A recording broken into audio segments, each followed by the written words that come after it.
that you got to experience shopping in the South. It's much more fun than the Northeast. I mean, we all talk to each other and we have a good time. Being at Spunky Monkey was great.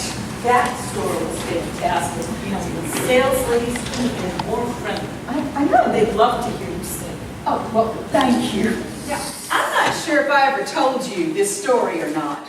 I'm going to sit back. Okay. When Daddy retired, Mama was still working at the post office full time. And Daddy decided that they needed to be more frugal. So he started going around to all the farmers in the area, buying up all this produce for Mama to can when she got home from work. Yes. Well, this went on for a while, and Mama got in from work one day, and Daddy had bought 5 bushels of corn for her to cut off the cob and put it in the freezer so they could have fried corn all winter. Now, I think he had shucked and silked it for her. But Mama said, now wait just a minute. Now, that was usually her first shot across the bow. And she said, you want all this produce put up, you do it. Well, Daddy said, I don't know how. Mom reached over to the bookcase, grabbed the Kerr Cannon book and said, you read about everything else, you read about this, and tossed in the Cannon book. I was teaching in Connecticut at the time. That's what we met. That is exactly where we met. I was having our weekly phone call with Mom, and I said, so how's the Cannon going? Mom said, I have created a monster. We have had to build shelves in the garage. We've had to buy a new freezer to hold all the corn.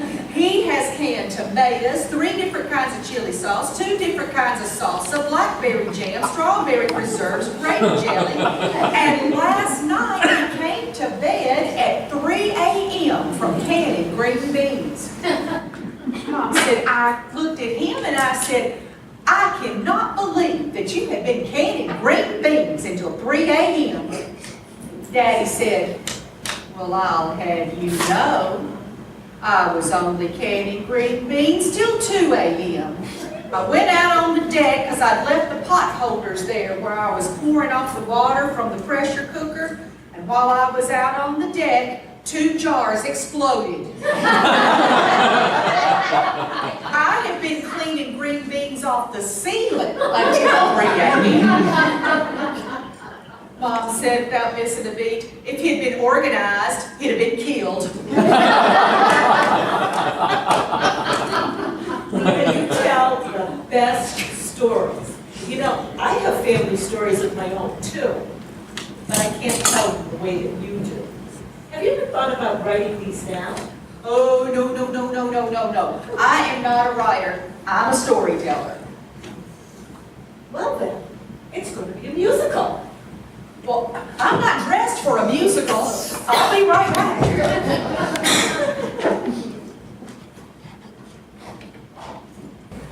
Thank all of you for being here tonight. It's so good to see a full house. This is a wonderful place, and I know you'll be glad that you came. And I'm awfully proud of her since she belongs to it. I taught her everything I knew. But you all sit back, enjoy, and be glad you came. Thank you.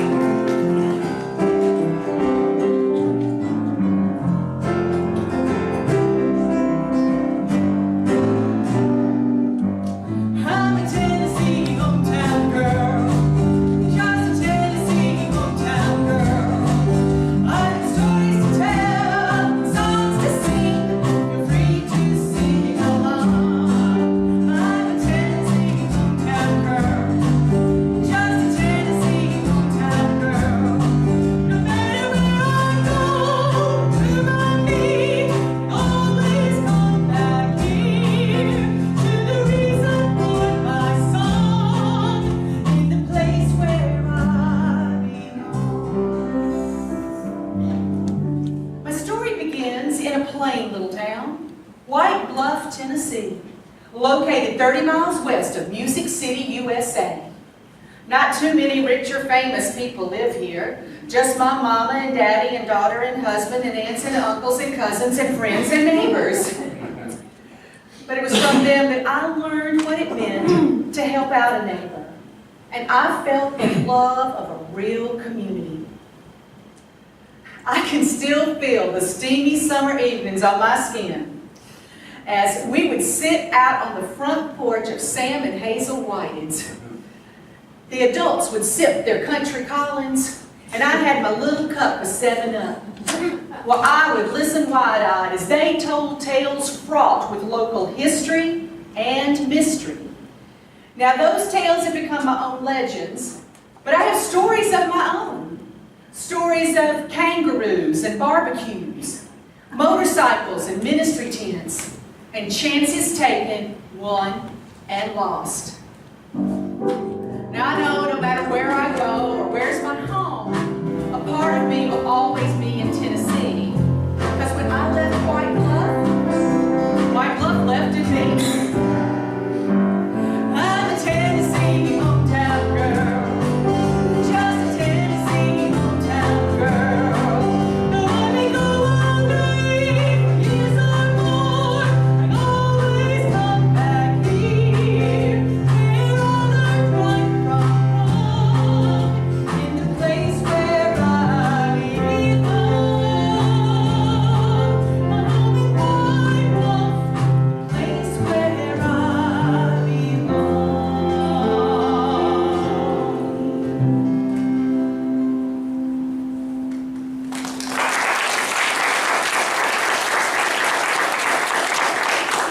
When I was little, my mom and dad and my mom's best friend, Annie, you'll remember as Harold Ann Sears, would go over to Sam and Hazel Whiting's, I called Hazel Booty, and we would sit on the front porch while the adults had drinks and snacks waiting for the Lawrence Welk show to start. Now, I was the only child, and I am sure that I would get very antsy because I was only like 2 or 3 years old. Well, Sam would pick me up and place me up on top of his tall shoulders, and we would go touring. Our first stop was across the street to Junior Bibb's. Mr. Bibb owned the gas station, the GMC dealership, a fleet of milk trucks, and a lot of land. Now, Mr. Junior was also very good to this community. He bought the town their first fire engine after 2 little girls burned to death in a house fire. And all of his employees and most of the merchants and employees around the White Bluff were on the volunteer fire department. So if the fire siren went off up on top of the water tower, you could forget doing business in White Bluff until that fire was taken care of. His son continues that tradition today by giving us this beautiful facility that you're sitting in right now and dedicated it to his parents. Now our next stop was across the street to Mr. Newell Jackson's grocery store and funeral home. Fresh meat. It had been there a long time, as had Junior Bibb's. And my father, as an adolescent boy, had acquired that prized possession, fake poop. Well, he thought how funny it would be if he slipped into Mr. Jackson's store and placed that fake poop on top of the barrel of dried beans. And of course, he snuck back out to see what would happen. But it wasn't too long before Mr. Newell called for his wife, Irene. Reen! The cat's pooped in the beans again! I don't imagine he got into a lot of trouble. Mama said, oh good heavens, he was the town pet. They all called him Little Billy Kathy, whose mama died. Because she had.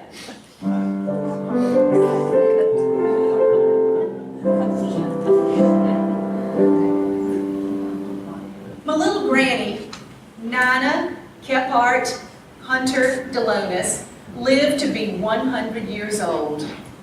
She would tell us the story of my grandmother Roxy.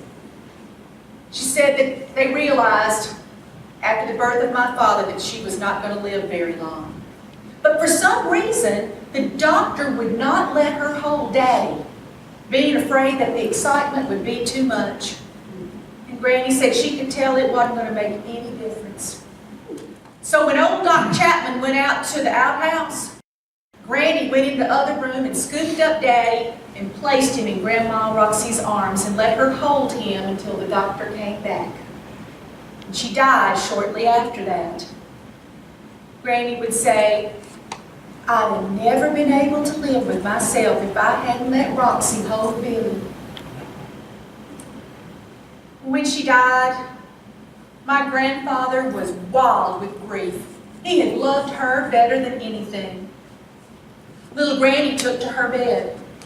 This was the second adult child that she had lost in just a couple of years. But when she heard that my grandfather was going to give my father to a blind farmer so he could be a seeing-eye boy, she got up out of that bed and she went to my Daddy Bill and she said, you cannot give away Roxy's baby. He said, well, I don't know how to take care of the baby. She said, well, I do. He said, but you're sick. She said, I'll get well. And she did. Granny would tell us how I had never raised a bottle baby before. So at first I was making the milk all wrong, and I guess Daddy had the colic. She noticed on the back of the Eagle brand milk can where you could send a quarter away for a baby book. So she did, and when the baby book got there, she learned how to make the milk right, and she said, and after that, Billy was a really good baby. This is where Mama chimes in with, I guess so. He carried a bottle until he went to the first grade. Now, if you can imagine a 3- and 4-year-old being sent into town from White Bluff, they lived out there near where Miss Ann Smith lived, to go to the post office and the grocery store. Daddy had a bottle for the trip there and a bottle in his hip pocket for the trip back home. When he moved in to little Granny, she had 2 adult sons at home, my Uncle Bracy and my Uncle Woodrow. My Uncle Woodrow always felt a keen sense of responsibility about taking care of his family. He tried to work every odd job he could find. But we're in the middle of the Great Depression, so there weren't a lot of jobs of any kind. He heard about a job in Nashville, and he decided that he would walk the 30 miles to see if he could get it. He put his shoes in a brown paper bag to carry them so that they wouldn't be worn out when he got there. The job was filled when he arrived, and he walked out, and right next door was the Navy recruitment office. And he walked in and he signed up for what would be a 10-year hitch. My Uncle Woodrow was stationed at Pearl Harbor, December 7th, 1941. It was 50 years before he could tell the full story. He said it was just like you always hear. It was a beautiful morning. They were all asleep when all of the warning sirens and bells started going off. He and his good friend, Jack Dietz, raced up the stairs to their station in their skivvies. One of them thought to grab a helmet, but they kept shoving it back and forth to each other. Another one wanted the other one to have it, not themselves. Uncle Woodrow said he finally just flung it into the ocean and said, this is not going to help. He said that till that day, when he was telling the story, he could still see the faces of the Japanese pilots as they dive-bombed his ship. He saw the bomb go down the smokestack of the Arizona and sink it. And his ship sustained major bomb damage, the USS Raleigh. He said they fought for as hard as they could until they ran out of ammunition, and then they threw potatoes at the planes.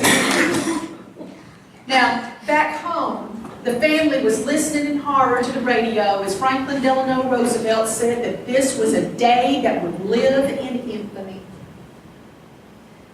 Granny said, we had one of the few radios in town, and everybody was just cramming into their living room to hear word. She said, I thought I would lose my mind. The mail train ran 3 times a day to the White Bluff Post Office. And 3 times a day, they would send Daddy, who was 12 years old by then, down to the post office to see if there was word. And 3 times a day he went for 1 week.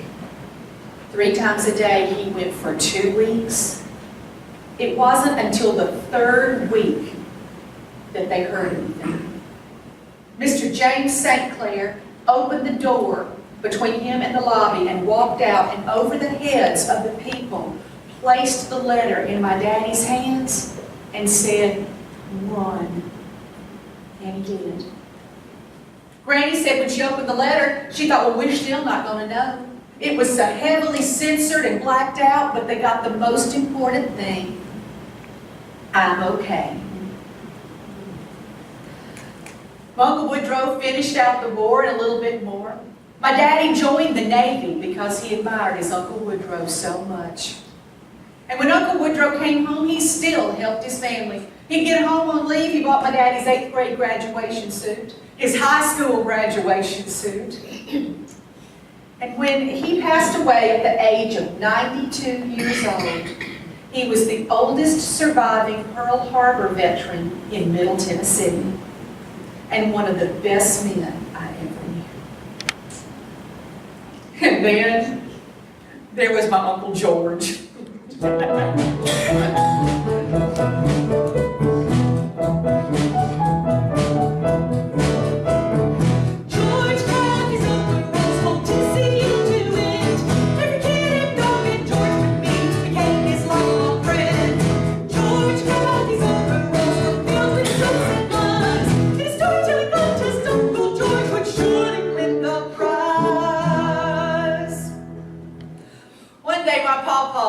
Jones was out plowing his garden, and he saw my Uncle George walking up the road, and he said, "Hey, George, stop and tell me a lie." My Uncle George said, "I ain't got time. Houston Cathy's done dropped dead, and I'm on my way to the store to use the phone." Well, my grandfather unhitched that mule and got it to the barn. He went back to the house and he said, "Emma, Houston Cathy's done dropped dead. I'm going to get into my Sunday overalls and my church shirt and go and see if I can help the family." And I'm sure my grandmother got off to the kitchen and started whipping up a chess pie. Well, when my grandfather walked up into the front yard, there sat Mr. Houston on the front porch reading the paper. My grandfather said, "Houston, George Cathy told me you had dropped dead." He said, "Well, I hadn't." My grandfather just turned around in disgust and went back home. Told my grandmother he reckoned they'd be having chess pie with supper that night. Went back to plowing. A few days later, he ran into my Uncle George and he said, "George, why on earth did you tell me Houston Cathy had dropped dead?" He said, "Well, you told me to stop and tell you a lie." George Cathy's over Roswell, Tennessee, into it. Every kid and dog that George would meet became his lifelong friend. George Cathy's over Roswell, fields and jokes and lies. In a storytelling contest, Uncle George would surely win the prize. Now, one day my Uncle George and his best friend, Hammer Dale, were bored. They were looking for something fun to do. So they decided it'd be real fun if they got a bar of soap and soaked the train tracks up real good down there on the ridge where there was that steep grade that the freight trains could hardly pull anyway. I'm going to stop right here and tell you these are not 2 children, these are 2 grown men. Well, they got the bar of soap and they went out and they soaked those train tracks really good and went and hid in the bushes. Wasn't too long for a freight train came along, and when it hit that soap, it just spun and spun and spun and spun and spun, and they just laughed and laughed and laughed and laughed. And finally the soap was off the rails and the train pulled the steep grade and went on its way. Now, with the morning's entertainment being over, they decided to head back to the house. But my Uncle George had a thought. Because you see, my daddy always said that Hammer was a couple of hush puppies short of a catfish dinner. So Uncle George said, "Now, Hammer, don't you tell nobody that we soaked those train tracks this afternoon." Hammer said, oh, I won't tell no one. We got back to the house, and Uncle George started getting them something to eat, started warming up a pot of white beans and making a pan of cornbread. And just about the time he got to that point, you know when you're warming up beans that if you blink too long, you're going to scorch them? There was a knock at the door. Uncle George said, Hammer, go see who's at the door. Hammer went and opened the door, and there stood the sheriff. Big old badge just a gleaming. But before the sheriff could say one word, Hammer said, I swear to God, I did not help George Caddy sew those train tracks in town. Sheriff had just dropped by to say hi, and he ended up taking George and Hammer to jail. George Caddy's over the road from Tennessee to it. Every kid don't get George with me, became his lifelong friend. George Caddy's over the road, filled with jokes and lies. In the storytelling contest, Uncle George would surely win the prize. And my Uncle George came and ate Thanksgiving and Christmas dinner with us every year. My mama had only one rule. He could not have been drinking when he came. So we get word to him 2 or 3 days in advance so he could prepare for that and tell him what time Daddy was going to pick him up. My brother and I could not wait because every story I've told you, he told to us. I mean, our sides would ache with laughter. Well, we'd just finished eating Thanksgiving dinner. We'd had Mama's traditional Thanksgiving, roasted turkey, Mama's cornbread dressing, none of that Yankee spackling stuff. For a while, we had LeSueur canned green peas. But Miss Claire Wilson gave Mama her green bean casserole recipe, not the one with the cream of mushroom soup. This one had cheese whiz and water chestnuts and mushrooms and slivered almonds. Oh, that was a nice addition. She also had to make Daddy's favorite, her potato salad. One year, Mama decided not to have potato salad. By Daddy's reaction, you would have thought she had decided not to have turkey. Sweet potato casserole, and of course, Mama's pumpkin pie. We always add 2 tablespoons of Jack Daniels to the pumpkin pie batter. It cuts the taste of the pumpkin. Well, we'd finished eating, and Uncle George reared back in his chair, and he said, you know what? If I didn't get to come here on Thanksgiving and Christmas and eat dinner, and they cut off my Social Security check, well, every winter I'd go throw rocks at the post office window. That way they'd put me in the federal penitentiary. It's a real nice place. It's very warm. You got a nice bed to sleep in, 3 hot meals. And he looked at my brother and I just as serious, and he said, now kids, if you're ever going to commit a crime, always do it on the federal level. You don't want to serve no state time. You could have heard my daddy laugh all the way to Nashville. But I don't know what he was laughing at, what Uncle George said, or the look on Mama's face. George Caddy's on the road from Tennessee to it. Every kid don't think George with me became his lifelong friend. George Caddy's on the road filled with jokes and lies. In a storytelling contest, Uncle George would surely win the prize.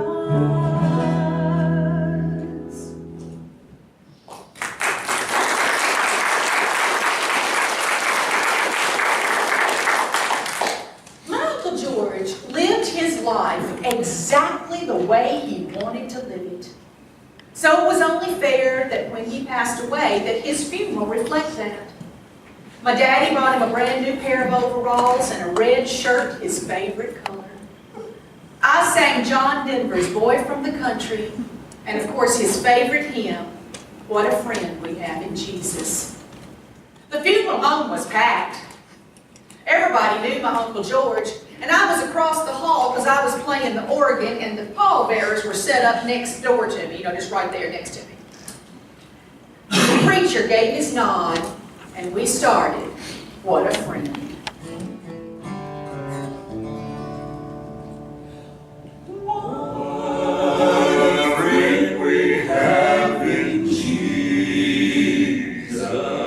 Jesus. Oh.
decided that that would be a great time to go to the bathroom. And he was a pallbearer.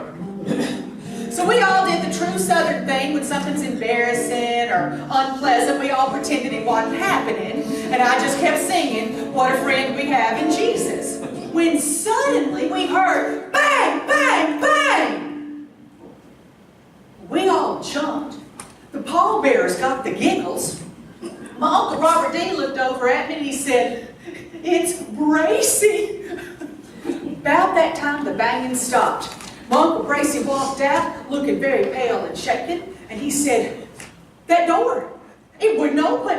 It just wouldn't open. I had locked it or nothing, and I couldn't get that door open. And then all of a sudden, it just did."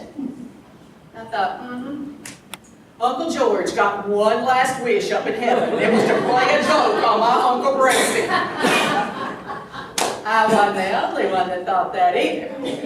3 weeks later, I was reading the Tennessean, and there in the Thompson station, there was Jerry Thompson saying, "While having breakfast with my good friend Billy Cathy at the Wharf's No Beer Cafe," and Daddy had told him the exact same story. Oh, goodness gracious. You know, I think that we do death differently in the South, or at least in Middle Tennessee. When somebody passes away, the women rise up. I call it the machine. And they start cooking food for everybody. And I don't mean one little casserole. Oh no, Mama used to have a laundry basket that she carried the food. You know, Miss Charlie Zapp's going to make sure that the food gets to the funeral home, and then Miss Betty Wolf's going to collect the food and make sure that every family had food at their house, so when they came home, they had something to eat. I mean, military organizations would kill for this type of organization.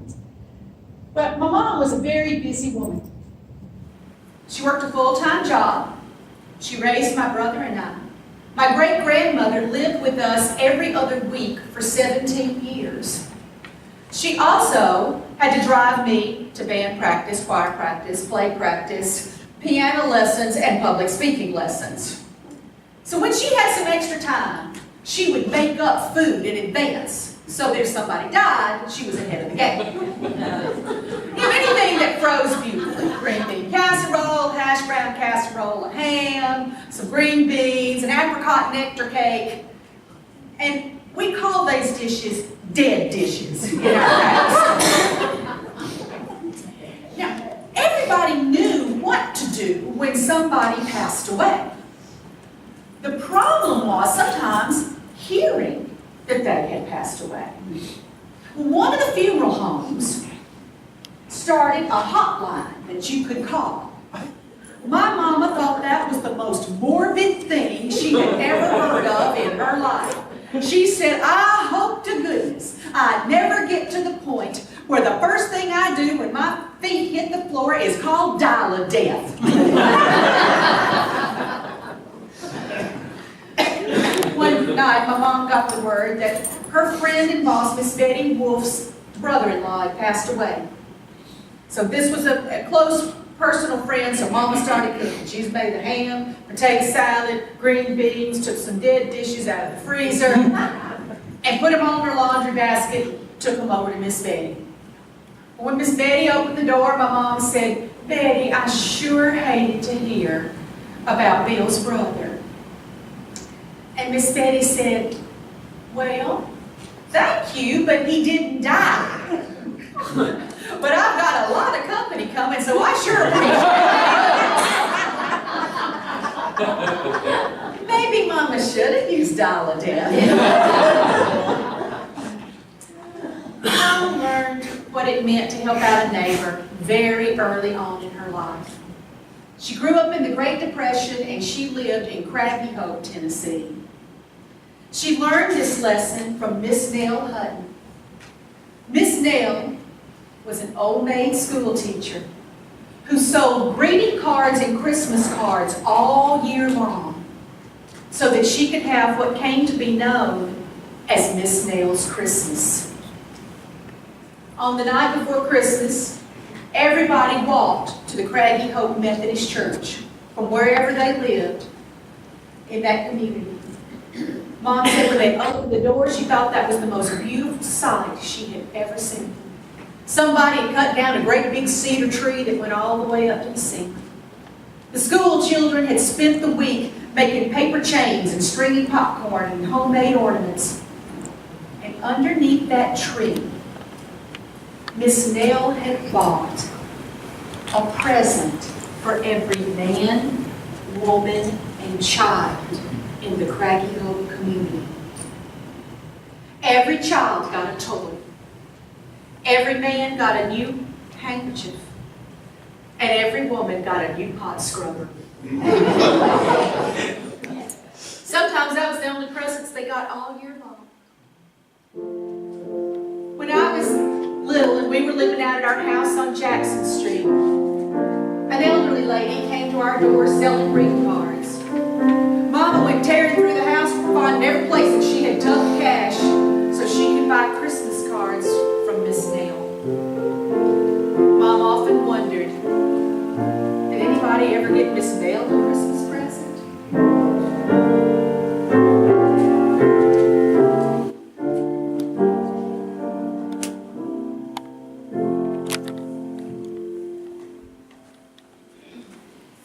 And growing up in a small town in the South in the summer when I went, we went to everybody's vacation Bible school.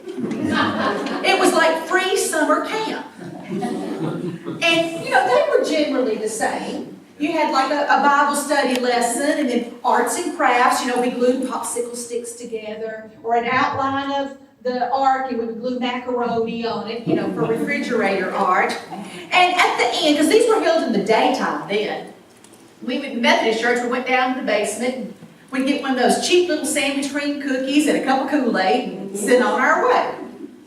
And we went to everybody's. We went to the Methodist, the Baptist, the Church of Christ, the Church of God, whoever had one, we were there. And on Friday, you had the picnic. You got the hot dog that turned the bun pink. Handful of potato chips, same little sandwich cream cookies, and a cup of Kool-Aid. Well, one day, we were making the rounds. And Miss Mary Ann Caldwell came to pick up the Methodist bunch. And she happened to know when I got in the car, I was crying. And Miss Mary Ann said, well, what's wrong with Nina? Michael said, oh, the minister's wife told us Methodists that we were all going to hell. Mary Ann said, oh, that's going to be rich when Billy Cathy hears that. Well, I got home, and Daddy was home, and he was fit to be tied when he heard, and Mama was throwing her body in front of the phone, saying, you cannot call and bless out the minister's wife. And he said, I can, and she tells my kids she's going to hell. Another time I came home on the bus, I was devastated.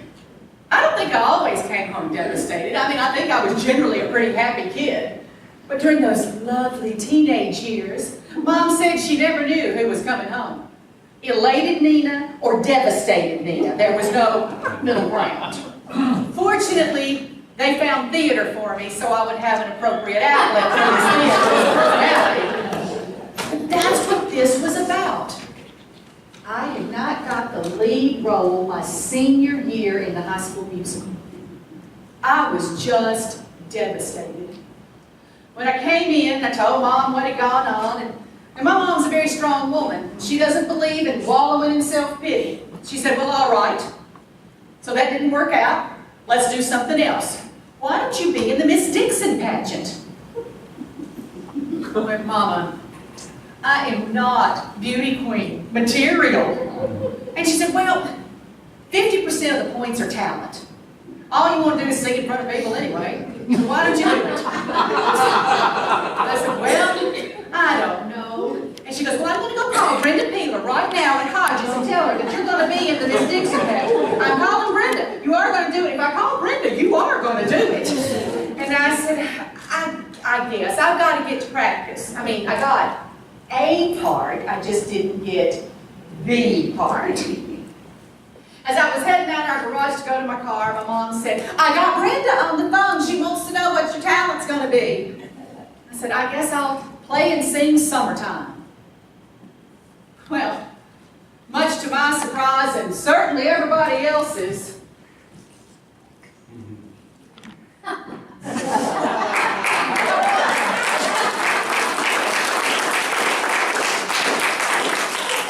was so happy with my little talent award.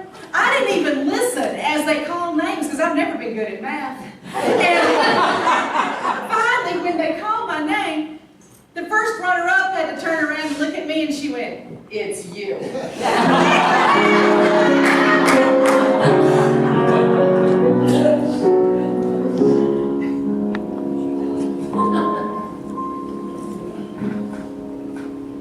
But have you ever noticed how good girls always get caught? You take a bad girl, can steal a car, get caught in the car, will be taken to jail, and an hour later be bailed out from somebody who up until 5 minutes before had not had enough money to buy a pack of Eda snacks. When they finally show up for their third court date, they couldn't get there on time. Duh, didn't have a car. They're given 3 months probation for grand theft auto. But you take a group of good girls. For instance, the We Lacko Women's Club. This is a women's club that I belong to down in Florida. We were going to have a Las Vegas night. And this is where, you buy tickets, you pay like $10, you receive a certain amount of play money, you go and they have all these games of chance and you play the games of chance with the play money. And then at the end, you take your play money and you bid on prizes that were donated by the women. All of the proceeds of this goes to charitable organizations in that little tiny community. Well, this year there was a new sheriff in town. He saw our sign that said Las Vegas night. He said he feared for the safety of the community. I kid you not. And he turned us in to the ATF. If you are not familiar with federal agencies, that is the Alcohol, Tobacco, and Firearms. And they shut us down. It's a wonder it wasn't another Waco. But sometimes, getting caught can give you the most precious thing you have in your life. Have I told you about my daughter, Roxy?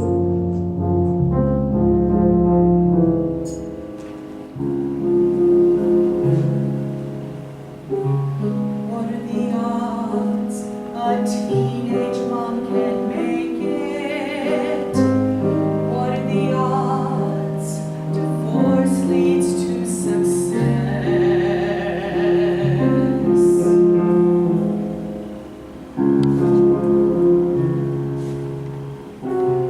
What are the odds this college dropout makes it big? What are the odds I discover what I possess?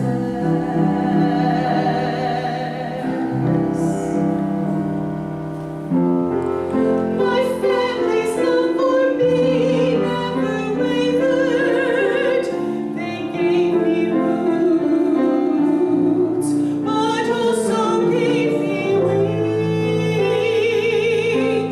Even when their hearts were disappointed, they were there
there ever thought that if there was a committee for the worst parent in the world, that they would come over and pin a big blue ribbon on your chest at any given time?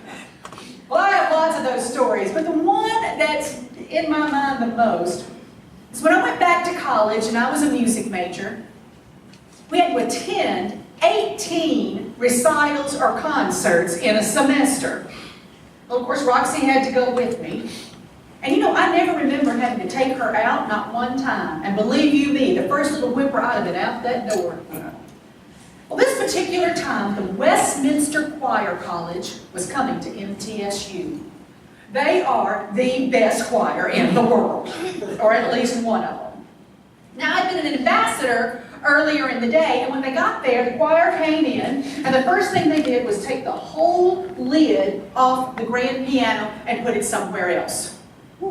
We all thought that was a little weird, but they were the Westminster Choir College. I went back home and got Roxy, and we came. The concert started at 7, her bedtime. And we sat down, and when they dimmed the lights and that glorious choral music washed over us, she was soon asleep. Now, on the very last song that they did, they sang this incredible 8-part a cappella piece. And at the very end, when they hit the final chord, of course, in perfect harmony, the accompanist pressed down the sustain pedal on the grand piano.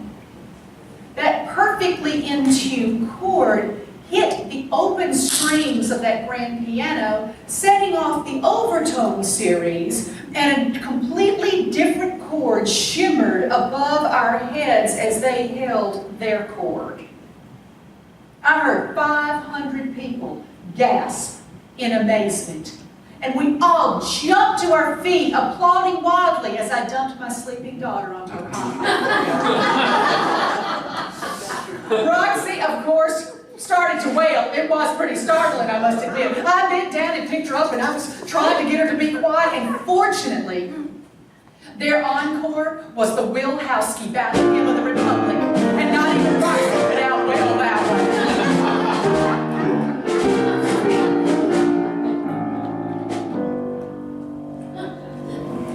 But then, every now and then, just every now and then, you get a glimpse that maybe, probably by pure accident, you're doing something right.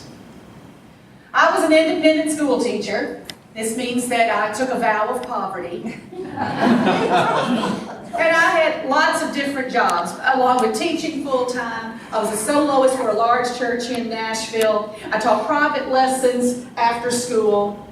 And I had the gig at the Dixon County Fair. For the entire fair week, I was to go down and sing for all of the opening events. I sang for the tractor pull, the mule pulling, Little Miss Pageant, Demolition Derby, and the Crown Jewel, fairest of the fair. Now, for this, I received $250 for the week. That's more than I made teaching all week.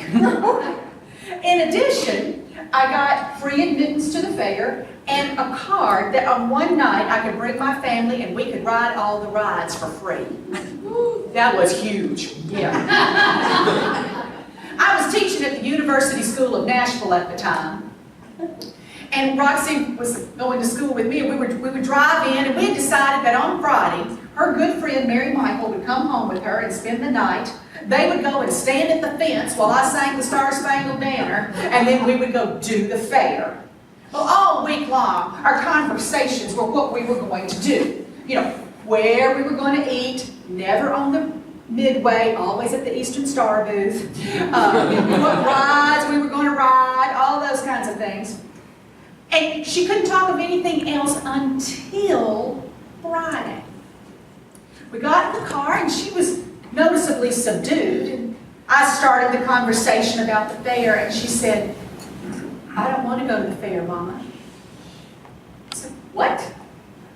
"I don't like fairs." I went, "Since Thursday?" She said, "No, I don't want to go." And I said, "Well, Roxy, what's wrong?" She said, "Well, last night on the news, they said that the Ku Klux Klan was going to be at the Dickson County Fair. I said, Roxy, you don't think that I'm afraid of a bunch of ignorant cowards in sheets, do you? And she said, no, that's just it. You will never be able to keep your mouth shut and they will kill you. That is my proudest moment. My daughter at 8 years old knew that I had no tolerance for intolerance.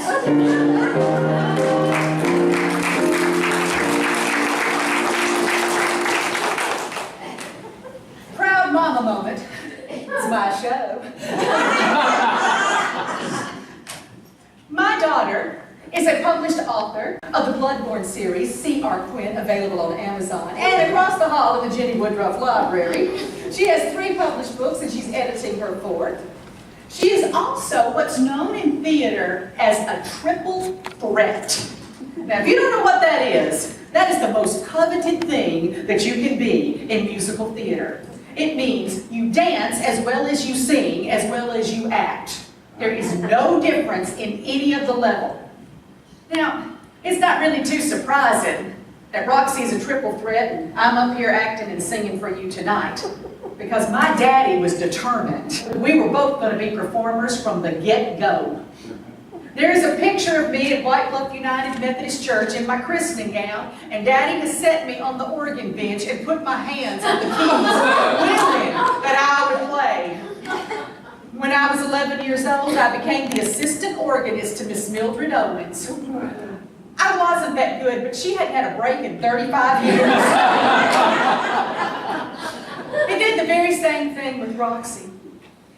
Now, my daddy was an over-the-road truck driver who was also a brilliant American history scholar. And he loved good food, good music, and all people.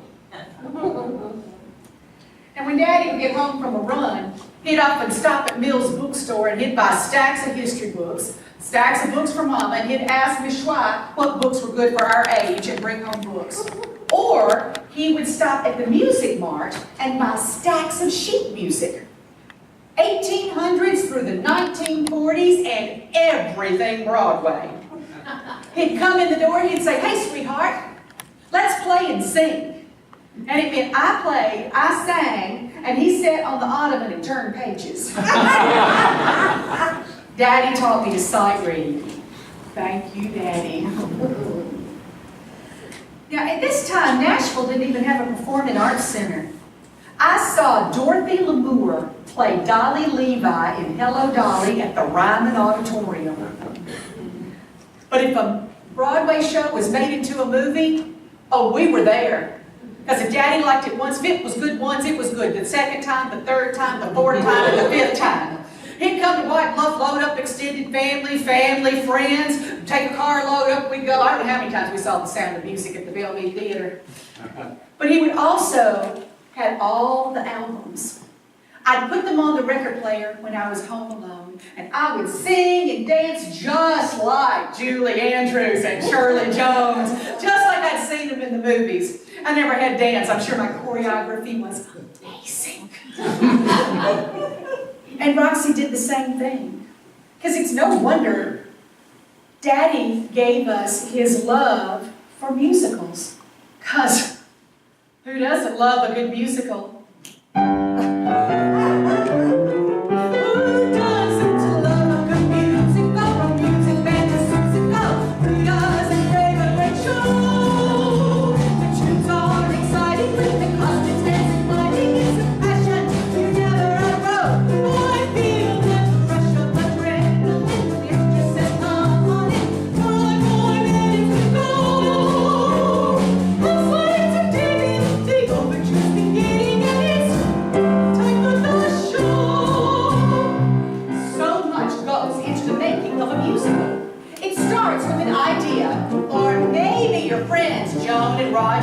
Stop by your carriage house apartment in Tuxedo Park, New York, and say, we think your stories and, well, your life would make a great musical.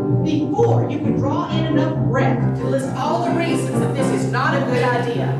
Joan says, I'll write the music. I'll write the lyrics. I'll record you telling the stories. Put them into a book forming a cohesive unit and a musical. So we got to work. So many people coming together, and so many of you out here tonight helping us create what we hope will be the next smash hit.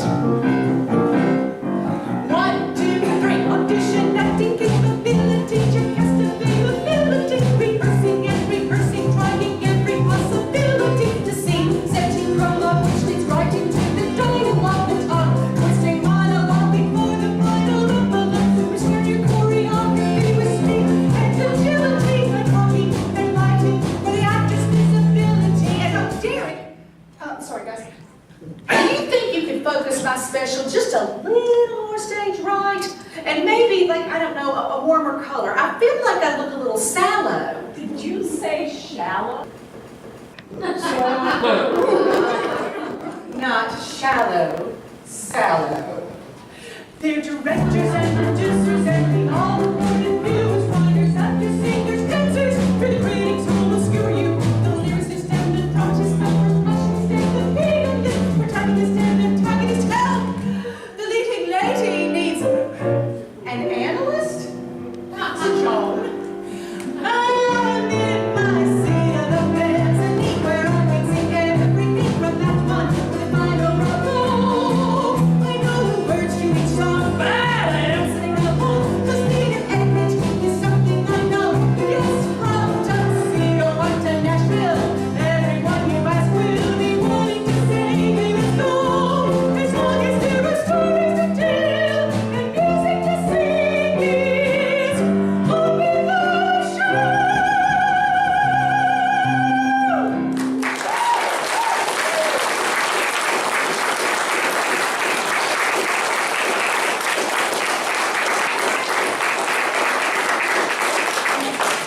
But it was musicals that got me into the most trouble of all. Nina, your stories of White Bluff and your family are great. But I know you have some personal stories too. You've lived a rather colorful life. Not without a glass of wine, I don't. Here. I can't have a glass of wine and sing. Stop. I can't have a glass of wine and sing.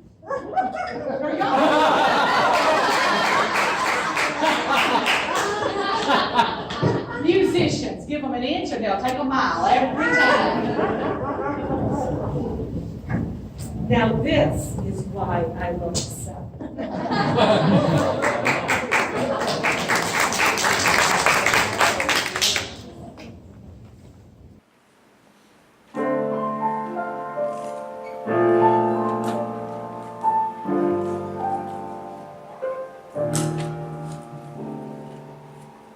There are stories I can't tell. They hide deep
the Thomaston Opera House in Thomaston, Connecticut, and auditioned for the role of Sister Sarah in Guys and Dolls, and was cast by he who shall not be named. Well, I did a lot of theater there, had some great roles, and I married her. And things went along pretty well until we came back home. But it wasn't long for people were coming to me and telling me, I think something's not right. Something's going on and it's not good. But he was an actor and could always wiggle his way out of it. Until one morning he woke up at 4 a.m., kissed me on the cheek, and said that he was going to our storage facility in Lyles and going to take some set pieces and bring them back to the theater. I immediately fell back asleep because I was working 5 jobs at the time to support his dream of the theater. But when I woke up at 7, a voice in my head, a voice that I'd never heard before and thankfully have never heard since, said, that's not what's going on and you need to go find out. Well, I said, if I can get ready in time, that I can get to her house and make my hair appointment, I'm going to go. Because you know, ladies, if you are in desperate need of root therapy, you are not missing that hair appointment. I mean, Chuck is hard enough to get an appointment with in the first place, much less have to reschedule with him. So I got dressed, and I got in my car, and I drove over there. Now, this voice in my head kept saying, go, go. Don't turn around, don't turn around, go. Well, when I got to the driveway, I didn't see anything. And I thought, well, goodness me, have I become the jealous shrew he says I am? But instead of going straight, I pulled in the driveway to turn around. And I saw that the driveway curved around, and there was his truck. So I walked up to the door, and I banged on the door, and I said, he who shall not be named, you need to come out here now. I heard bumping and banging. Wouldn't you've loved to have been a fly on the wall? He kept saying weird things like, well, where are you? Where are you? I thought, I'm on the other side of this door. Then I caught out of the corner of my eye, he must have slipped out the front door and was coming around the back. He always walked like this.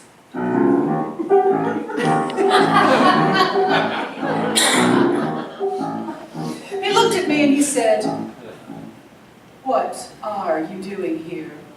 You are making a complete fool of yourself. I am just here working on her mower. And I said, well, I've heard it called a lot of things in my life, but I have never heard it called working on a mower. And you need to get home and get your bags packed and out of my house before the sun goes down. And I got into my car, and he picked up his cell phone and was starting to call it. I picked up my cell phone so he could see it real good, and then I tossed it in the back seat, and I went to my hair appointment. Now, when I walked into Chuck's, I'll be honest, my legs were trembling, my knees were trembling, my hands were shaking, and I think my face probably looked a little strained, shall we say. I sat down in the chair and waited for him to finish with the client. Well, he'd tease a while and look at me a while, and tease a while and look at me a while, because I mean, face it, ladies, our hairstylist is 95% our psychiatrist and 5% our style consultant. Finally gave up, put down the comb and came over and said, what's wrong? Well, I told him of the morning shenanigans. And he said, well, come on in here to the kitchen and I'll tell you the rest. And he gave me names, dates, places, everything but receipts. Fixed my hair up beautifully, and I left. When I got into the car, I had 17 missed calls. When it rang again, I answered, and he said, if you don't come home and we talk about this, we will never work it out. I said, well, you got part of it right. So I drove home and I stopped at my mom's house, and when I walked in, being the mother that she is, she knew immediately that something was wrong. And when I told her what had happened, she said, "Well, honey, surely you are not surprised." She said, "Well, just the other day, I was visiting Miss Elsie, and she asked me if he had a sister. Because somebody had told her that they'd seen him walking around town holding hands with the girl, and it wasn't you." Miss Elsie had been in the nursing home for 15 years and was blind. Mom said, "No, Miss Elsie, he doesn't have a sister." Miss Elsie said, "Oh, poor Nina." Mom said, "I told her, no, not poor Nina.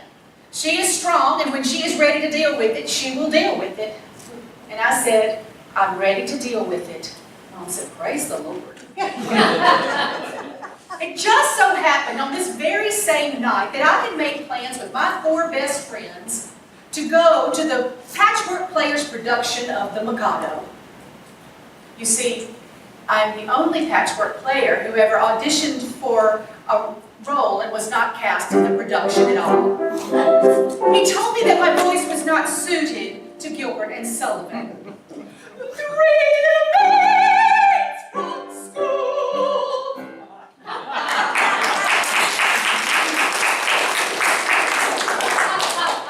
I also called my best friend, Lou Ann Cunningham Brown. I told her what had happened, and she said, "I'll meet you at the theater," because she's been with me in every tragedy and crisis of my life. We got there a little late. We walked in just as he was giving the house announcement. You should have seen the blood drain from his face when he looked up and saw me and my 4 best friends walking down the center aisle. Because I'd already decided I wasn't going to go in weak and pathetic. Oh no, I had on my favorite outfit. My hair, of course, looked great. Because I was not going to be meek and mild. No, I was going to be Scarlet at the barbecue. The theater was crowded that night. We all had to sit spread out all around the theater so that no matter where he looked off stage while he was performing, he saw the glare of one very fierce woman. When the show was over, we went out to the parking lot, and my best friends offered me their homes to come stay, and I said, "No, I'm just going to go to Mom's, and I will deal with my house tomorrow." They all left but Luann, who looked at me and said, "So what are we really going to do?" And I said, "You know, I have a lovely set of Louis Vuitton black plastic trash bags. I think we should help him pack." And we did.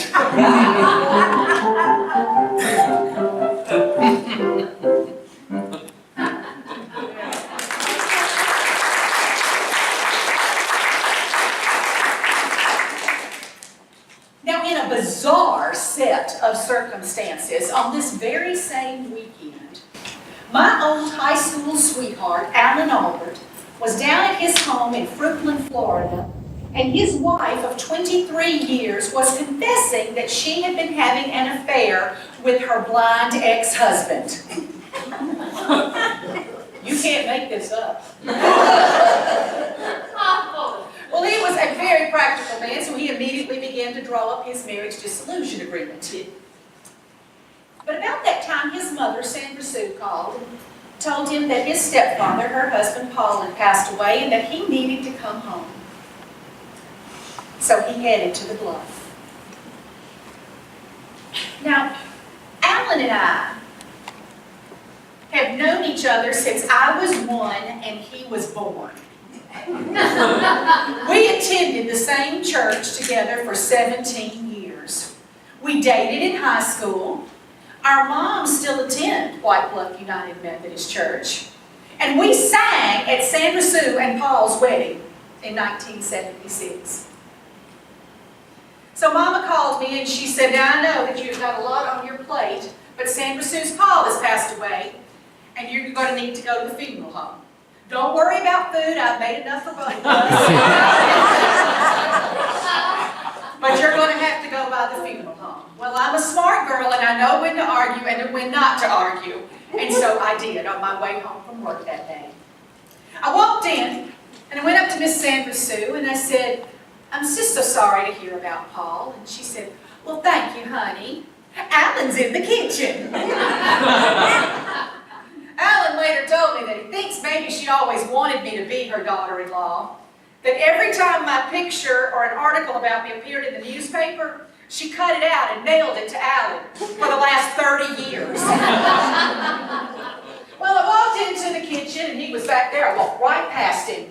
Because the last time I'd seen him, he didn't have tattoos from here to here and here to here, and a ponytail down his back, and a beard down to here. But I realized it was him, and I turned back around, and being a theater person, I just gave him a big hug. He later told me, he said, I had no idea who you were. He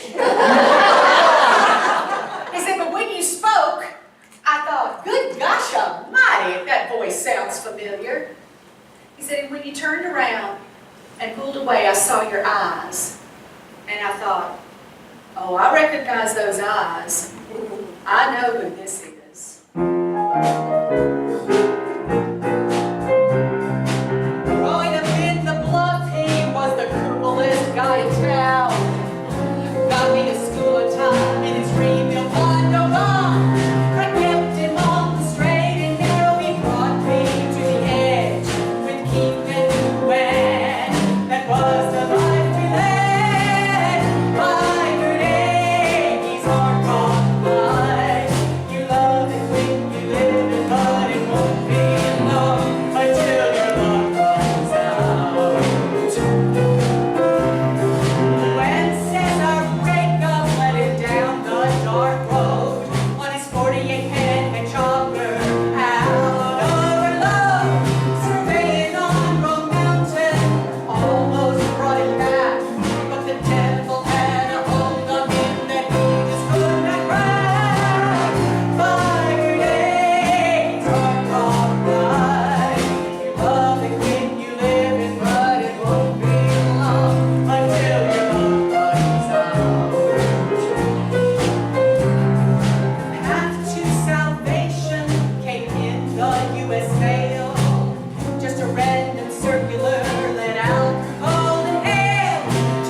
By.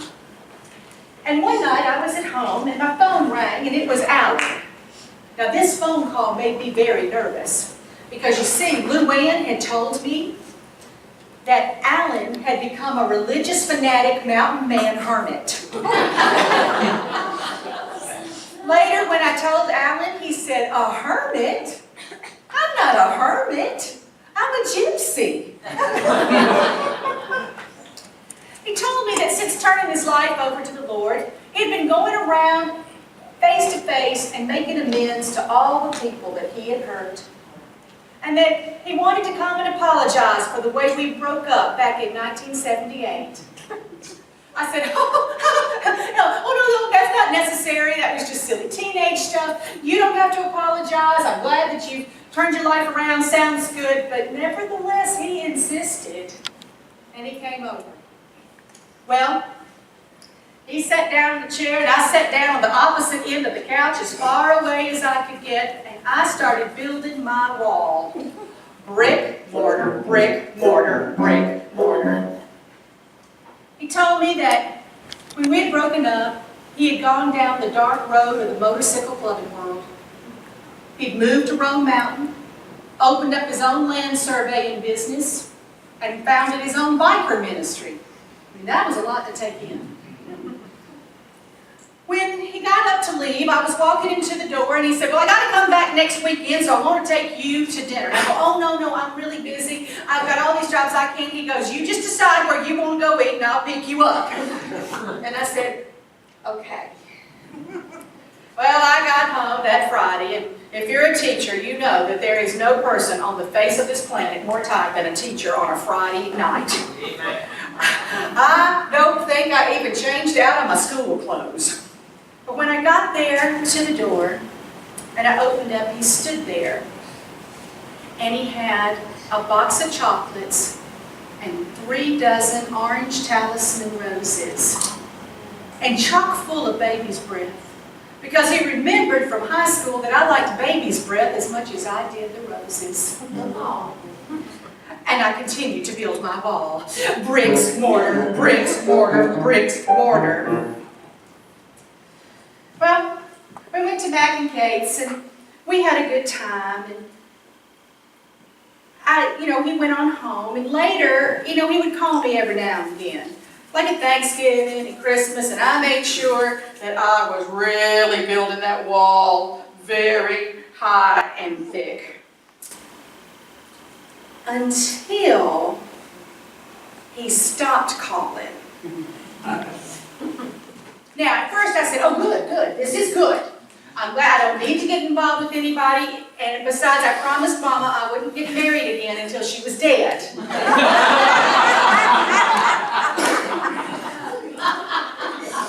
But there was a part of me that thought, but why isn't he calling me?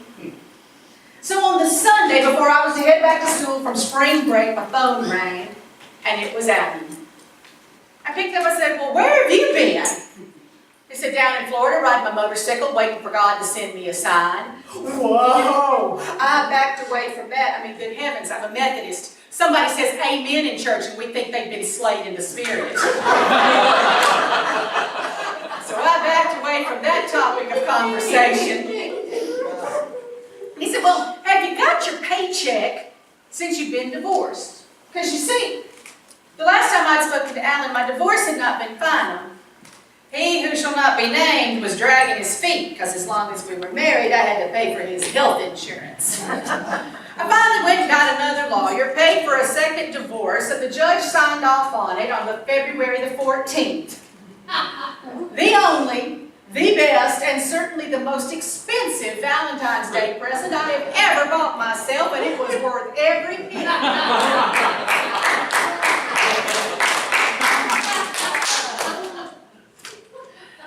So Alan said, yeah, man, when you're single, the government sure takes out a lot more money. I said, are you kidding?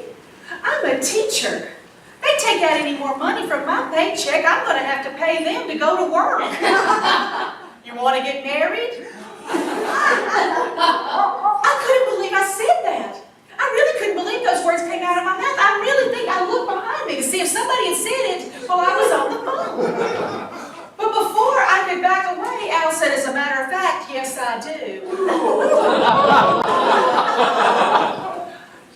He said, I've been down in Florida. As I told you, I was waiting for a sign from God, and on February the 14th, I walked into Zales Jeweler, and I bought you an engagement ring and a wedding band. You're the only woman I've ever loved. There, I've said it, now deal with it. If you marry me, you'll never have to work another day in your life. We'll live in Rome Mountain for 9 months. We'll live down in Florida for 3 months. We'll travel to the United States in our RV with the ministry. You'll have to give up teaching because my business is in North Carolina and I can't move it. Well, I hemmed and hawed and thought of excuses and kept on, and he, nevertheless, he insisted.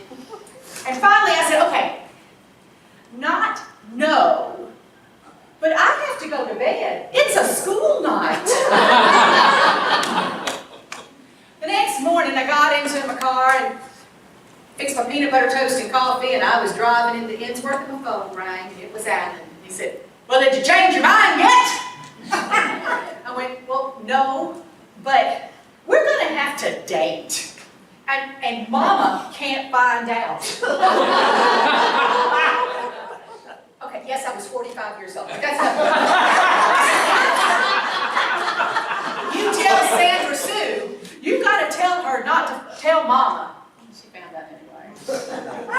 I got to school and my colleagues said, "Well, how was your spring break?" And I said, "I think I got engaged." They said, "What?" I don't know who was more stunned, them or me. That evening when I headed home, my phone rang again. It was Al. "Well, did you change your mind during school today?" I went, "No." He said, "All right, I'll be down Friday. It's not but 7 hours from Roan Mountain to White Bluff. It's just a motorcycle ride."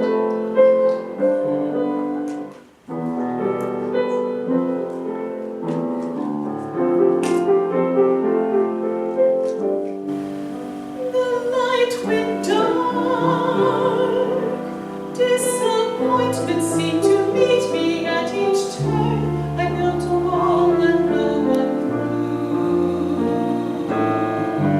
till I finally found the strength to start anew. Then you were there. It seemed a lifetime since your eyes had met mine. The friendship shared so long ago, distant memories of a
later, Mama told me that Alan was the best thing that had ever happened to me.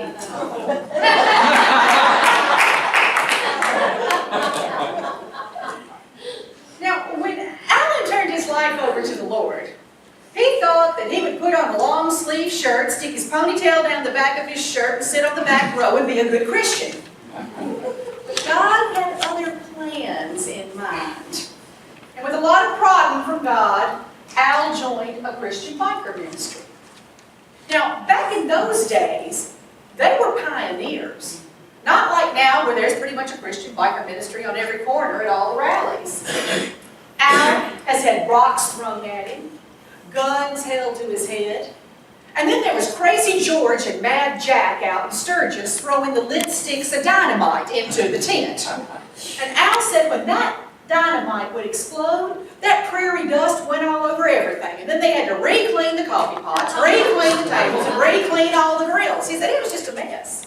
He said for 2 years, Crazy George and Mad Jack throwing lit sticks of dynamite. But on the 3rd year, Mad Jack came walking up to the tent. Al started looking for weapons, lit sticks of dynamite. Mad Jack said, I just want to tell you that me and JC, we got real close this winter. Al said, you did? He said, yeah. He said, you know, I live out here in South Dakota, and I live off the land. I kill all my own meat, I grow my own vegetables, and I just buy a few staples in town. But it has been a long, hard, cold winter, and my freezer was getting empty. And I hadn't seen game in weeks. And I was starting to get hungry, and I was starting to get scared. He said, so I walked out on my front porch, and I said, all right, God, I've been listening to those crazy Christian bikers tell me about you. If you're real, you send me something to eat, and I'll believe in you. He said, about that time, a big old elk walked right up into the yard.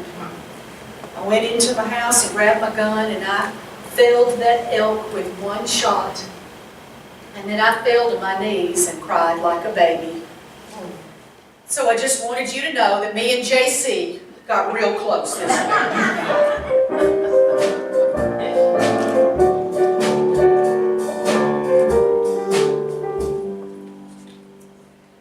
Well, Al became disillusioned with the biker ministry that he was being a part of. He didn't feel good about the way they were using their funds. So while out in Sturgis, he decided to go on a prayer vigil up Bear Butte. Bear Butte is a sacred site for the Lakota and the Cheyenne. As you walk up, you see the prayer cloths tied on the bushes all the way up. And in an attitude of prayer, God showed Al Sons of Light, the biker ministry that he was to found.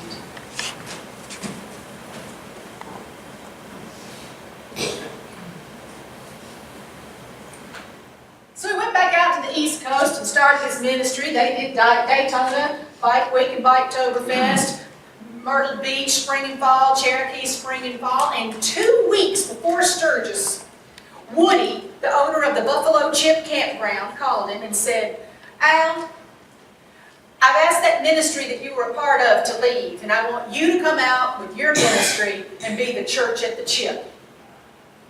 Now, if you're not familiar with the Sturgis bike rally and races, for the last 78 years, the first full week in August, 750,000 to 1.2 million bikers gather in a town not quite as big as Dixon. So all the way out there, Al was praying, Lord, you better send me some help, because I can't do this alone. 2 couples, one in Iowa, one in North Carolina, saw that little obscure website and said, we saw we needed help, we're on our way. When Al got out to the Buffalo Chip, he was setting up the big tent and pounding in the stakes. And this tall, blonde man walked up to the front gate and he said, hi, I'm John Horace Hawthorne. God said you needed help. Al said, God's right. Can you cook? Horace said, 12 years, San Quintin. Al said, you're hired. Little did we know that John Morse Hawthorne, retired Hell's Angel, would become our senior vice president. And I became the singing coffee girl.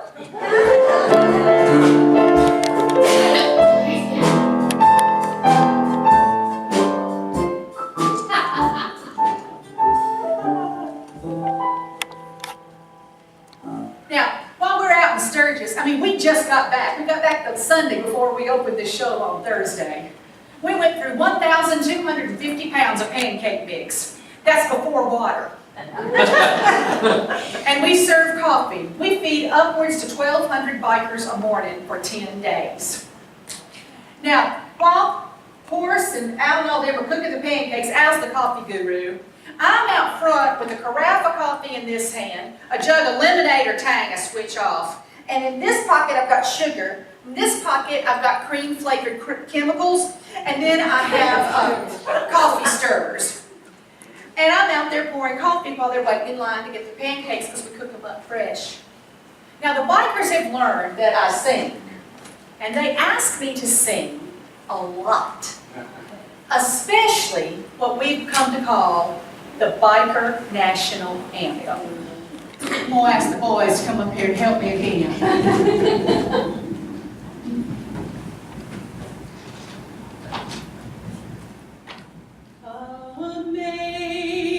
Amazing grace,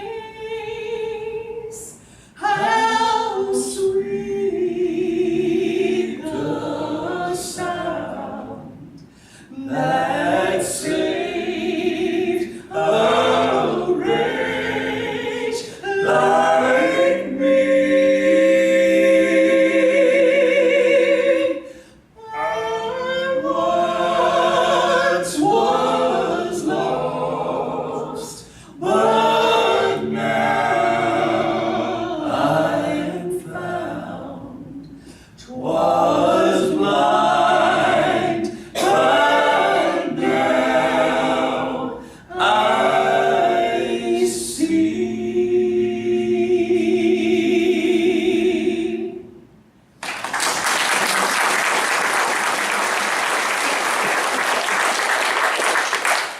Now I have sung, since becoming the singing coffee girl, Amazing Grace in some very unique situations. But the one that takes the cake has to be when Lady Victoria, a lady wrestler, and her fiancé came to the ministry tent and asked Al if he would marry them. He is an ordained minister.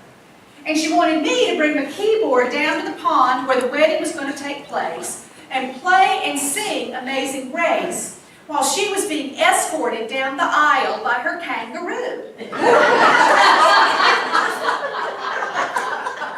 The bride wore a lovely white leather bikini with a white chiffon train. The kangaroo had a little waistcoat on, like a tuxedo, and the little Joey kept popping up, looking around.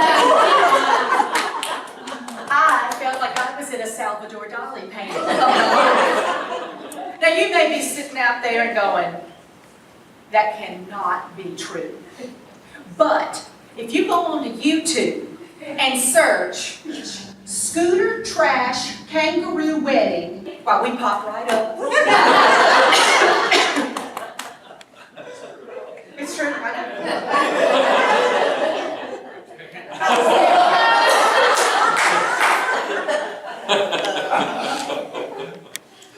A few years later, we were a little late getting out there, and this man, but when we got there, our ministry people were saying, Nina, this man's been looking for you. Every morning he's been coming up, trying to find you. So the next morning I was out, my carafe of coffee, my jug of lemonade, and this man came running up and he said, where have you been? I have been waiting and waiting for you.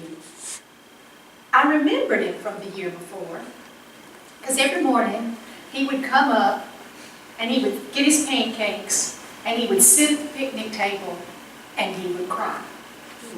He would cry the whole time. He'd try to eat, he'd still cry. If I was near him, I'd pat his shoulder, or if I was talking to somebody, I'd put a hand on his shoulder, just to let him know that somebody cared, that he was suffering. But before he would leave every morning, he would look at me with tears running down his cheeks and say, "Sing for me." And he always asked for Amazing Grace. Well, this time he wasn't crying. He was smiling. He was beaming. And he said, "I've been wanting to tell you this story. When I was out here last year, I was fighting a 17-year addiction to heroin. It had cost me my job. It had cost me my home. It had cost me my family. But none of that mattered. I still couldn't quit." He said, "Every morning I'd come here and eat pancakes, and I'd sit and I would cry and I'd say, 'Lord, why on earth did you have me come here to Satan's living room, where every kind of sin you want was at the fingertips? I'm not strong enough.' He said, 'Every morning I'd ask you to sing to me, but every afternoon I was having to drink the methadone, sometimes 3 times a day.' He said, but when it was time to leave, I thought, nope, I'm going to go back to California and I'm going to knuckle down, I'm going to get serious." He said, and I did. And every time, he said, I'd feel that demon rising up in me to pull me down and make me use. I would hear you singing Amazing Grace in my head, just like you were standing there, and I wouldn't use. I've been clean 8 months. I've got a job. I've got a place to live. And I'm getting my family back. I'm not even in the Set Free ministry anymore. I just joined back up so I could get out here and tell you this story. But I won't be back, because when I get back to California this time, I'm starting my own ministry so I can help people just like me.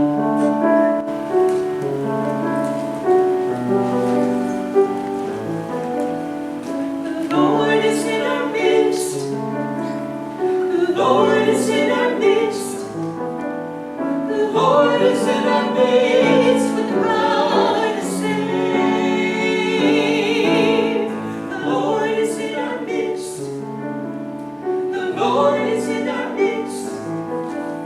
The Lord is in our midst with power to save. Find joy in God as God finds joy in you. Feel the peace of God's love, for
different because the business is not making enough money that I can pay my employees and us too.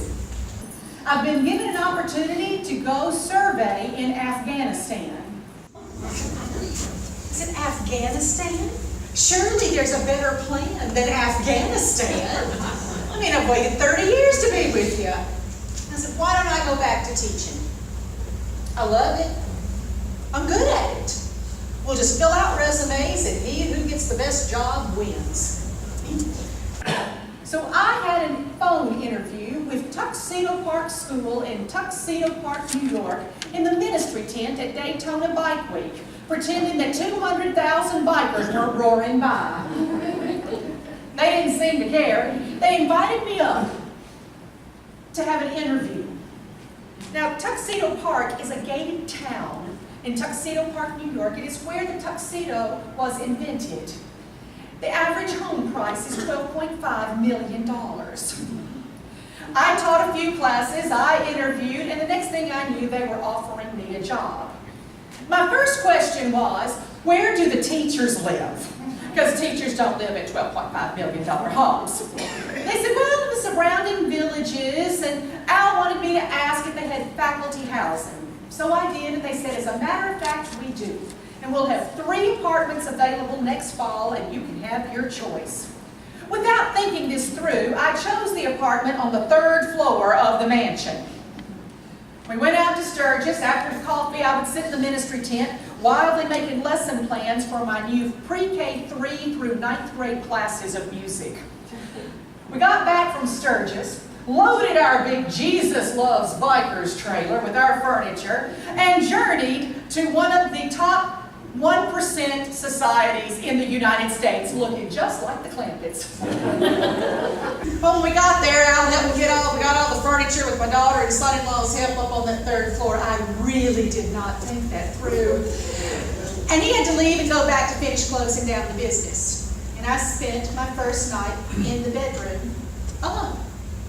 Now, in the bedroom that we had chosen, because there was 2 bedrooms in this apartment, there was a window to nowhere. It just kind of opened up to like an air shaft. And for the window to open, it had 2 hinges at the top.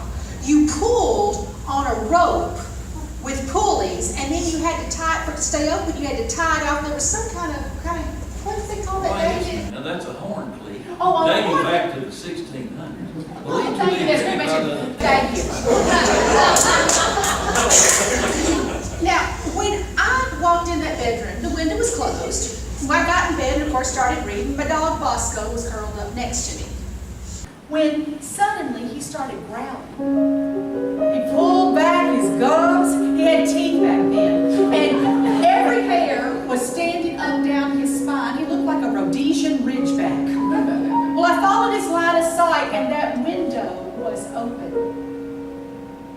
Well, I did what I always do when I'm scared, and I put my nose back in the book and continued to read. And he continued to growl for the next 10 minutes when suddenly he stopped. I looked back up, and that window had closed. The next morning, when I was going to school, Bosco had buried his nose underneath the curtain that we blocked off a closet and was growling and wouldn't move. I walked downstairs and I met my colleagues, and I met 2 teachers who had also lived in that 3rd floor apartment at one time. And their first question to me was, so, have you met the ghost? I said, as a matter of fact, I think I have. I told them what had happened the night before, and Lynn Schroe said, oh my gosh, you're not going to sleep in that room, are you? I couldn't even change clothes in there. She told me another story, that she had been coming down the grand staircase of this mansion that the school was in one night to meet her husband down at the tavern. She'd seen who she thought was the head of school and his wife dancing in what had once been the ballroom of the mansion, until she noticed that they were in 19th century clothing. Well, we had friends that come up and stayed with us. When you live 30 miles north of New York City, it's not hard to find guests. And invariably, the next morning, they would look at Al and go, was Nina playing the piano at 3 a.m. down in the lobby? I would go, I can assure you, Nina was not playing the piano at 3 a.m. They go, well, somebody was. We attended the Blair Hayne dinner, where our head of school for certain paying patrons would explain the whole history of the school and show the slideshow. And one of the guests said, well, what about the ghost? The head of school said, I've been here 17 years, I've never seen one, and I'm first one here and last one to leave. The man said, but when Jacques lived up on the 3rd floor, his father said that every time he came and visit, somebody woke him up playing the piano at 3 a.m.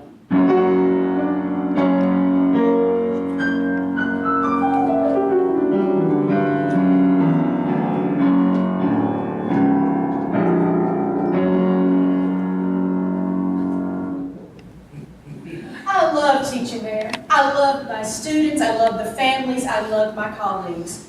So Al and I wanted to give back. So for their annual dinner auction, we decided that we would donate a real Southern barbecue.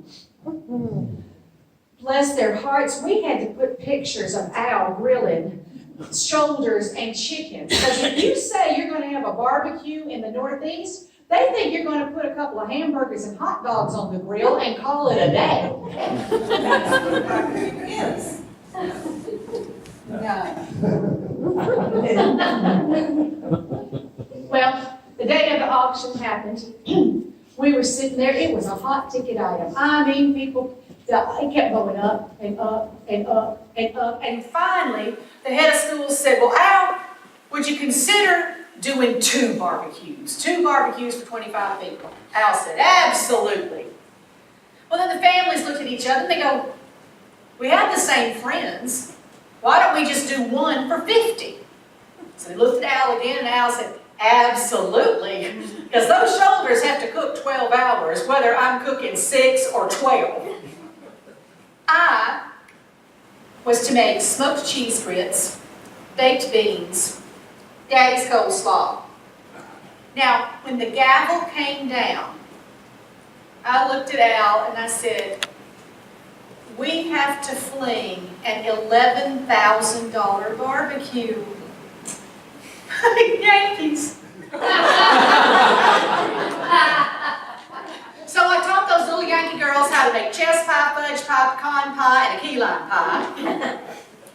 And when the day arrived, and I'm going to say this again, remember, top 1% of society live in this gated town. It's a gated town. Well, when we started taking up the food, we didn't have 50 people. We had 100. The event planner, Chris, watched us going, Al, what are we going to do? What are we going to do? We had 100 people here. What are we going to do? Al goes, loaves and fishes, baby. Loaves and fishes. And sure enough, at the end of the barbecue, the families who had bought it went home with plates piled high with barbecue for the next few days. The only thing we ran out of was when the lady walked up and asked for her 3rd helping of smoked cheese grits. My husband smokes his own cheese. I had to tell her we were out. Well, Al took a job surveying in Canada. He was chased by wolves. He had to be made aware of polar bears. He had to jump out of a helicopter. He had to jump out of a plane. And then he took a job in Kansas. And we were tired of being apart. So we decided it was time for me to retire. Again. When I told my students that I would not be returning the next year, they all said, oh, Miss Auburn, please, promise you'll come back and tell us more of your stories. And I'm happy that I'm going to be able to keep that promise. Our receptionist, who we call the Director of First Impressions, Miss Francis, wrote me a note and she said, I'm going to miss you, Nina. But most of all, I'm going to miss you walking up to my desk and saying, well, as my mama always said. So I only think it's fair that I leave you with some of my mama's sayings and wisdom. If mama said, the very idea you were in such trouble, it wasn't bad that you did it, that you even thought it, you were in trouble. And if she coupled it with the very idea, you won't let me be good to you. Your life is pretty much over as you knew it. My Mama's 86, and she's always saying, I'm just like Miss Eleanor Hedgepath, a lady who used to go to our church. Every morning when I get up, I put on my makeup and I get dressed. That way, if somebody stops by and wants to go somewhere, I'm ready to go. This show is constantly evolving. I never say it the same way twice. Amen. So if you ain't paying attention, thanks guys. If you come back tomorrow, it will be different. But things happen and we add the stories. And just a few weeks ago, my mom was telling me about somebody who had been particularly annoying that week. And she said, I don't think they know how they are. I don't think they know how they come across. Well, I'm sure that we have quirks of our own that we're not aware of. I can't imagine what they'd be, but I'm sure we have. So, Mama, I think I finally got it right. I've just always been a Tennessee hometown girl.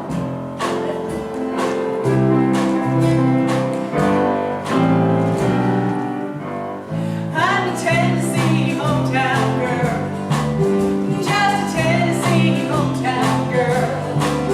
I got stories to tell, songs to sing, feel free to sing along. I'm a Tennessee hometown girl, just a Tennessee hometown girl. No matter where I go, whom I meet, my heart brings me back here to the reason for my song, the place where I belong. It was a quaint little place, a coach house apartment on a huge estate up the Hudson from New York. I had a job I loved, teaching music to the kids of the millionaires who lived down the road. What imposing mansion, I slept every night, had a piano playing Ghost in Tuxedo Park School. The teachers worked their magic, the castle on a hill, teaching children their hearts of purest gold. Are you from the South, they asked? Well, bless your heart, I am. How did you know? Bless their hearts. Yankees just cannot understand the Southern code of bless your heart. They think that every time we say it, we're insulting them. Not every time. Sometimes we're sincere. Are you from the South, they ask? Well, bless your heart, I am. How did you know? I'm a Tennessee hometown girl, just Tennessee hometown girl. My life is literally the books I love, but my memories are clear of all that made me strong in the place where I belong. I'm the Tennessee. It's a lovely little town, but it's all a town. You can't be lonely here, but I didn't know back then. When I learned to take the world by storm, that everyone who loved me was here. I said Georgie and Cameron, Rudy and Sam, little Granny and Daddy, keep it away. Remember Ronnie and Miss Hazel, George and Claverdale. Let the stories of Slick Odom still live on. Remember Slick Odom? Slick Odom had a UFO spotting pig. Now, he was not just a white glove legend. Oh no, he was on the Ralph Emery show, the Teddy Bart show, and the Noon show. One day, he walked into Mike's Grocery, where my brother sacked groceries from the time he was 11 till he graduated from high school. And Miss Helen said, now Slick, how do you know that the pig has spotted a UFO? And Slick said, oh, it's real easy. He rears up on his back hooves and he paws the air with his front hooves in the direction of the UFO. And every time I look, I see one. The big day came when Slick received a letter from Johnny Carson and The Tonight Show, wanting to fly Slick and the pig to beautiful downtown Burbank to be on The Tonight Show. But Slick wouldn't fly, and Johnny wouldn't put him on the train, so he just remained a Middle Tennessee hero. Well, you can see him driving around White Bluff all the time. His dog rode on the roof of the car, and the pig sitting in the back seat. Another story, another time. We have to save some stories for our sequel. Sequel? Let the stories of Slick Oldham still live on. And then there's Mama, Roxy, Eileen, and Sean, who make up the heart of my song. I'm a Tennessee hometown girl, just a Tennessee hometown girl. Though they go away for years or more, I always come back here, where I learned from, in the place where I belong. My home in White Bluff, the place where I belong.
Now, we hope you'll come back in December. They're gonna do Santa's Christmas, we hope. Now, they make us pay for doing these things. I can't imagine why. But anyway, that's how they make their money. But anyway, we do what we have to do. But I will have to ask you to take a moment to turn off your cell phone or anything that makes a noise. We don't want anything to disturb.